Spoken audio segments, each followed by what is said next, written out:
आप अपना ही हाथ काट रहे हैं अपने आप। याद रखिए, आज आप मुस्कुरा रहे हैं, कल यहाँ पर बैठेंगे कोई और कर देगा काम आपके ऊपर।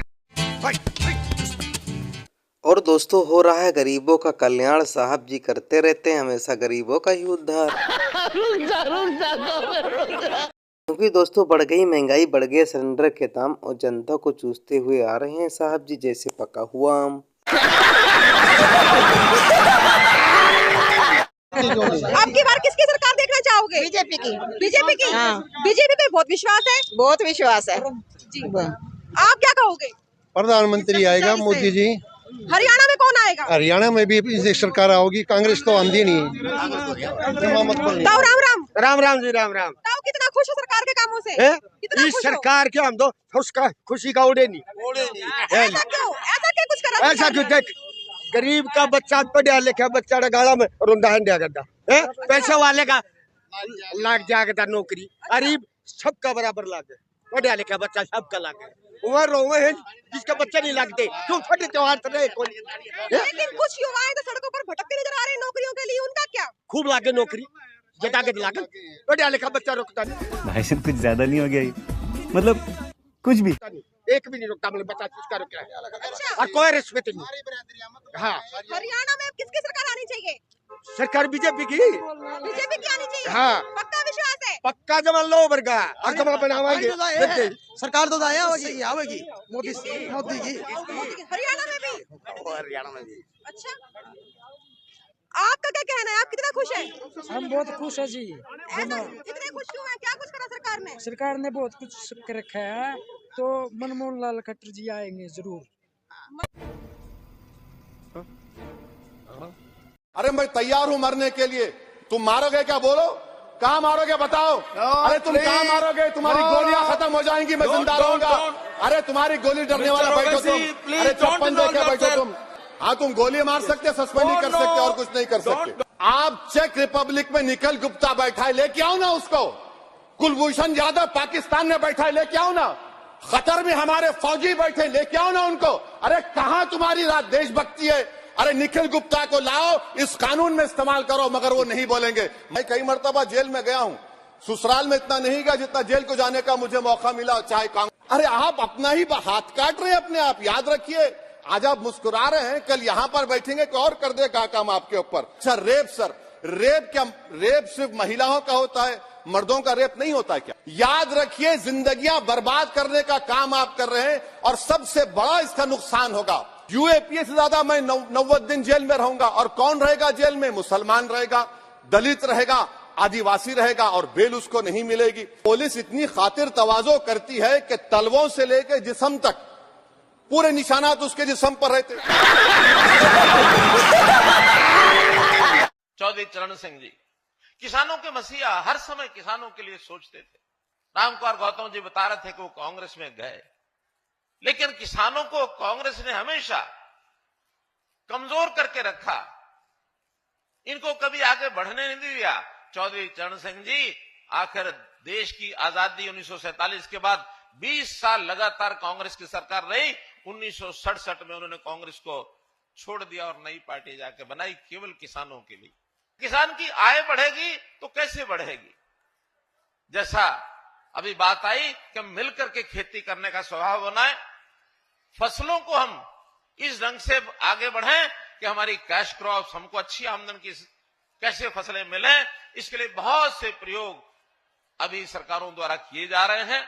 किसानों का हर प्रकार का हिसाब किताब, क्योंकि आईटी का जमाना आ गया है, अब किसान को दर दर भटकने की जरूरत नहीं है। किसान ने क्या बोया है, केवल मेरी फसल मेरा ब्यौरा पोर्टल पर जाके चढ़ा दे, चढ़ाने के बाद उसकी बिक्री की व्यवस्था सरकार करेगी, और सरकार अगर जब खरीद लेती है तो उसका पैसा सीधा उसके खाते में जाएगा।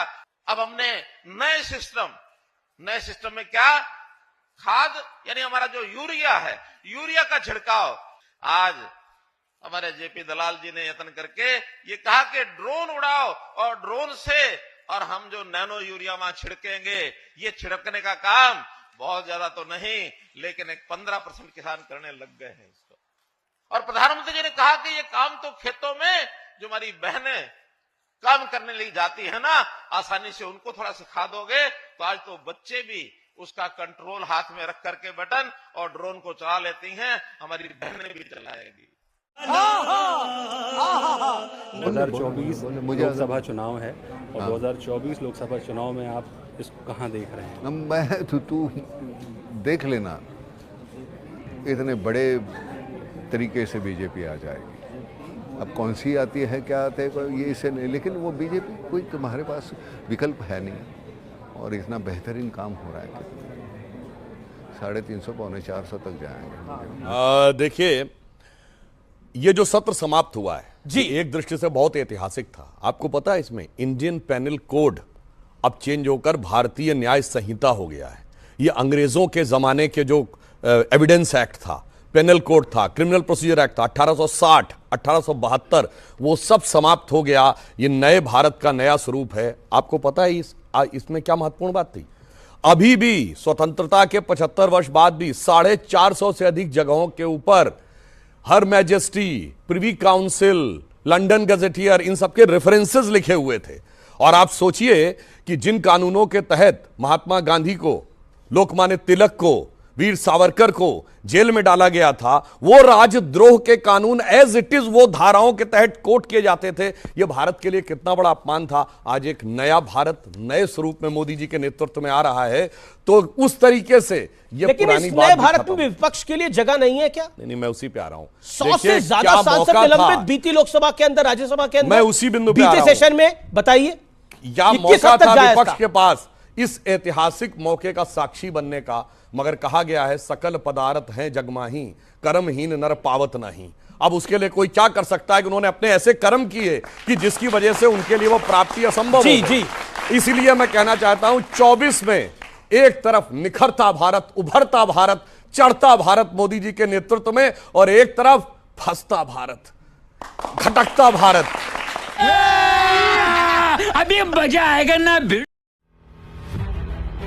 2014 में हुए परिवर्तन का ही परिणाम है कि आज भाजपा शासनकाल में देश का नाम पूरी दुनिया में रोशन हो रहा है। लेकिन अफसोस, देश में एक तरफ वो विपक्ष भी है जो देश हित में लिए गए फैसलों पर हाय तौबा मचाते हुए, अपनी राजनीतिक रोटियां सेकते हुए सरकार को बदनाम करने में हमेशा पहली पंक्ति में खड़ा रहता है। बात चाहे प्रभु श्री राम के अस्तित्व पर सवाल उठाना हो, कश्मीर से अनुच्छेद 370 हटाने का विरोध करना, या फिर संसद भवन के उद्घाटन समारोह का विरोध करना रहा हो, विपक्ष का तो सिंगल पॉइंट एजेंडा रहा है कि बिना सोचे समझे सरकार द्वारा लिए गए फैसलों का विरोध करना, चाहे उसके लिए उन्हें देश की सुरक्षा करने वाली भारतीय सेना के शौर्य पर ही सवाल क्यों न उठाना पड़े। जी हाँ, आपको बता दें 2019 में हुई सर्जिकल स्ट्राइक पर सिर्फ पाकिस्तान ही नहीं बल्कि यहाँ के विपक्षी दलों ने भी सवाल उठाए थे और सर्जिकल स्ट्राइक के सबूत मांगे थे। ये वही विपक्ष है जिसने जीएसटी के विशेष सत्र का भी विरोध किया था। इस समय विपक्षियों का तो आलम ये है कि वर्तमान की भाजपा सरकार देश हित में चाहे जो भी नीति बना ले, ये विपक्ष उसके विरोध में हो हल्ला करते ही रहते हैं। इसलिए वो 2014 के बाद लगातार सरकार के सामने बाधाएं खड़ी करते रहे हैं। लेकिन पीएम मोदी के दमदार नेतृत्व में देश विपक्ष की तमाम रुकावटों व विरोधों से विचलित हुए बिना आगे बढ़ रहा है। और खत्म, bye bye, tata, goodbye, गया।